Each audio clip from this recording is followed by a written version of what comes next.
Салам достор. Биз бүгүн силер менен биргеликте аналогиялар тууралуу же окшоштуктар тууралуу сөз кылабыз. Аналогиялар, окшоштуктар көбүнчө мына мектепти аяктап, жогорку окуу жайына тапшырам деген досторубуз үчүн бир топ татаалдыктарды, ойлонуулар жаратат.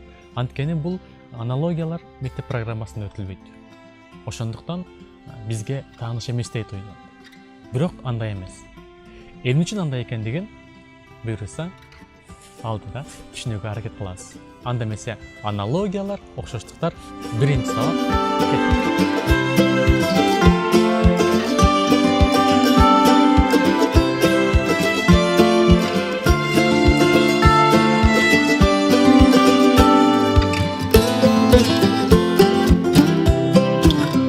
Аналогиялар.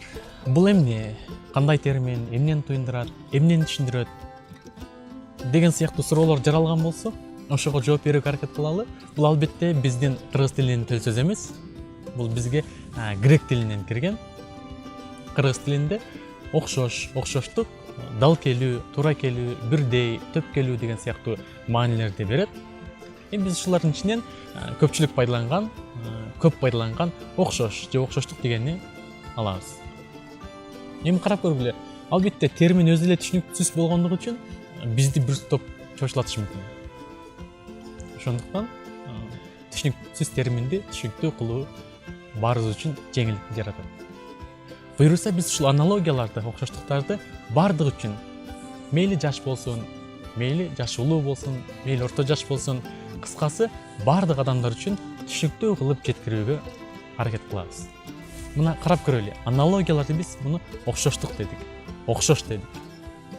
Демек, окшош деген сөз бизде бар. Бул сөздү биздин ата-бабаларыбыз тээ чактан бери эле пайдаланып келет. Ал тургай биз күнүмдүк жашообузда дээрлик күндө пайдаланабыз. Тактап айтканда, бул окшош, окшоштук, окшоштуруу биз менен адам менен кошо жаралат. Мисалы, бөбөк төрөлгөндө биздин биринчи суроолорубуздун бири, эң алгачкы суроолорубуздун бири кимге окшош экен деген болот. Кимге окшош экен? Муну ошондо бул жерде сенин билим өзгөчөлүгүң, дүйнө таануу өзгөчөлүгүң көп деле эске алынбастан эле сен дароо эле жооп бере аласың. Маселен, кимге окшош экен? Көзү апасына окшош. Мурду атасына окшош. Жылмайганы тагасына окшош.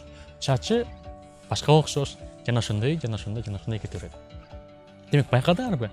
Абдан сонун деталдаштырып, туура окшоштуруп жатабыз. Демек биз аналогияны билебиз. Мына жогоруда бир нече сүрөттөрдү берели. Мына бул жерде кыз менен бала турат. Эми ушул жерде А, Б, В, Г 4 вариант турат. Ар биринде 2ден сүрөт. Ушулардын арасынан кайсы варианты кыз менен баланын ата-энеси? Бул жерде эч кандай өзгөчө билимдин жардамы жок эле. Дароо эле ажырата алдык. Мына. Вариант Б. Эмне үчүн? Биринчиден терилеринин түсү. Мына деталдаштырсак, мурду, кулагы, көзү, чачы деген сыяктуу да окшош.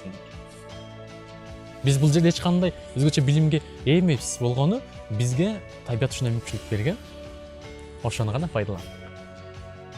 Мына аналогиядагы ушул сыяктуу окшоштуктар бардыгы жеңил.